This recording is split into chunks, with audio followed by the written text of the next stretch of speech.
तो जय जोहार संगवारी हो। अभी खरे मंझनिया दोपहर के 12 बजे थे संगवारी हो। हमन आए हैं अपन बच्चा मन के एडमिशन कराए बर स्कूल।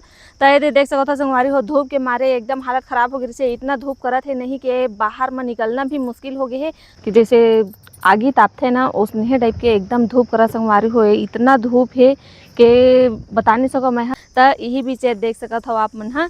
ए मेर हवे लीम के पेड़। तो लीम के पेड़ के छइहा में थोड़ा देर ठंडा ठंडा हल्का से हवा आथे तो अच्छा लगत हुआ। धूप से आए हैं जेखर नाम से ना हमन हा थोड़ा से रेस्ट करे बर यहाँ पास रुके संगवारी हो। तब मैं हाँ एक चीज़ देखे हाँ, चलो आप मतलब मैं दिखात हूँ संगवारी हो। तो ये देख सकत हो आप मन हाँ, ए हरे लीम के फल।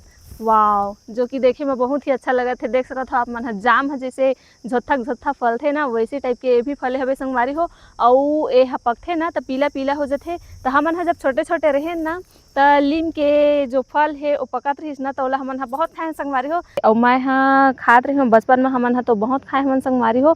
और आप मन हा खाए हो कि नहीं, तो अपन अपन बचपन में कौन कौन खाए हो लीम के पेड़ तेला कमेंट करके जरूर बताओ। तो फिलहाल मैं हाँ देखे हो ना तो आप मन ला दिखाए बर रुके रहे हो। तो बहुत ही अच्छा लगी सभी संगवारी हो। एडमिशन तो हो गए, अब हमन हा जाबो घर। तो सोचें कि थोड़ा देर हमन हा यहाँ पास ठंडा में बैठ लन, ओखर बाद तो हाँ जाबो पसीना सूझी करके। काबर के एकदम धूप करत बाहर में निकले मन नहीं करते, मगर का करबे मंझनी मंझनिया में तो रह नहीं सकन। त संगवारी हो अब हमन हा जाबो घर।